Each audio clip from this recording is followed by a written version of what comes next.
Shalom and welcome to another in our series of podcasts from Temple Beth Am, a dynamic center for conservative Judaism in Los Angeles. This is a recording of a Shabbat sermon by Rabbi Rebecca Schatz. This past week, my parents started watching old slides. Do you guys know what slides are? Like not PowerPoint slides, but like slides that have a picture in them and you can see them on a wall? You know what that is? Yeah? Okay. All right. Just wanted to make sure my audience knew what I was talking about. Slides of my dad's birthday parties as a kid, road trips he took with his brothers, random scenery, intergenerational holiday parties, and so much more. My brother and I watched as these moments of life flashed by on our wall. We would stop my dad and we would say, "Wait, who is that?" Or, "Go back, I want to take a picture of that one." We laughed at old outfits or questioned my mom's heels while hiking in Northern California. I begged my dad to watch a few more reels of the photos, but he wanted to wait for another time. He was reliving his past, and we were getting to see into what creates meaning for our future. This week was tough. Since last Thursday, I've officiated 4 funerals and many Shiva Minyanim. I don't share this to glorify my work or receive pity from you on how tough that sounds.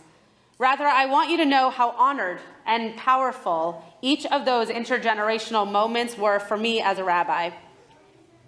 As I mentioned at one of the Shiva Minyanim, weddings are fun, baby namings are blissfully hopeful, and yet funerals are, for me, the most powerful.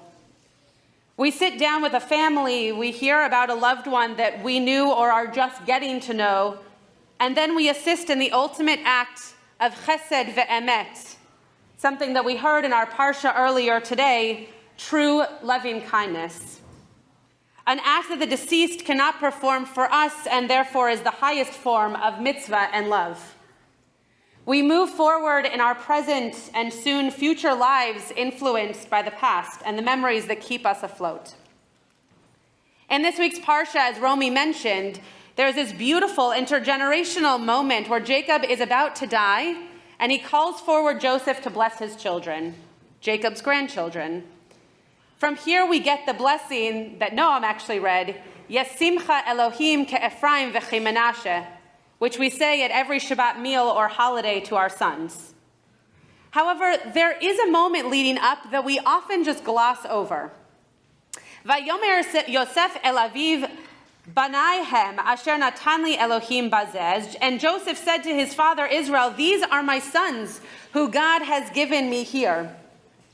Vayomer kachemna elai va'avarachem, and he says, "Bring them up to me, that I may bless them." Now Israel's eyes were dim with age, and he could not see. So Joseph brought them close to him, and he kissed them, and he embraced them. And Israel said to Joseph, "I never expected to see you again, and here God has let me see your children as well."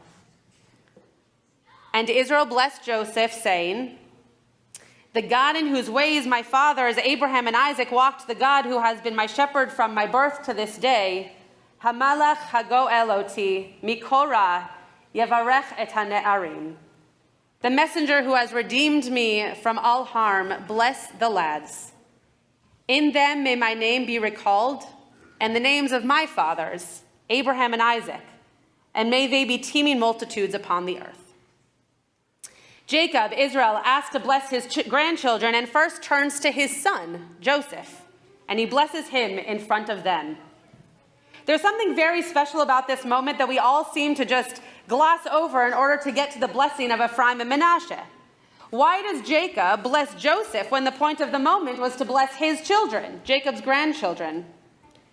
I do think that part of the answer comes in Jacob saying, "I never expected to see you again, and here God has let me see your children as well," meaning after the brothers threw Joseph into a pit and told their father he was dead, Jacob lived a life assuming he had lost his son forever.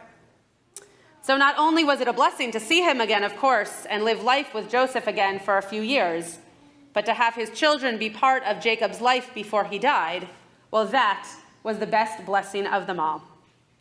When watching these slides with my parents, not only did I learn a lot and even more so have tons of questions to now ask, but I felt really blessed to have this window into their past and the generations that came before them and therefore that came before me. As the children, grandchildren, and great-grandchildren of those in the slides, it was a blessing and an honor to see where we come from. We know stories of our ancestors and even those who are lucky enough to still live with us. However, seeing life lived in the photos was a present not only given to us kids, but a clear blessing for my parents to show us their life before we existed. Romy, come up here for a minute.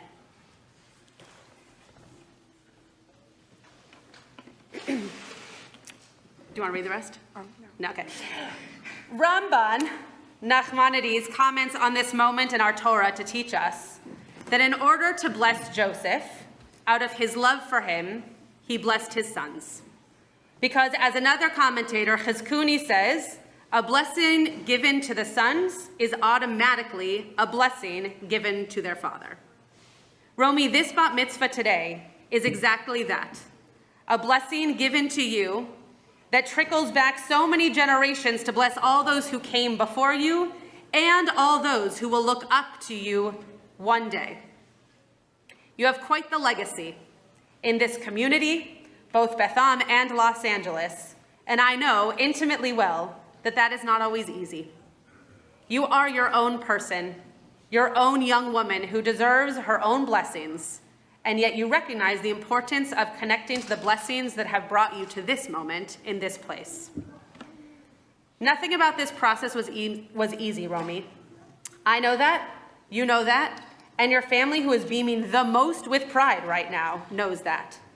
And nothing in life that is meaningful or worthwhile is easy, so that's 100% okay. What is most important is that you shine through.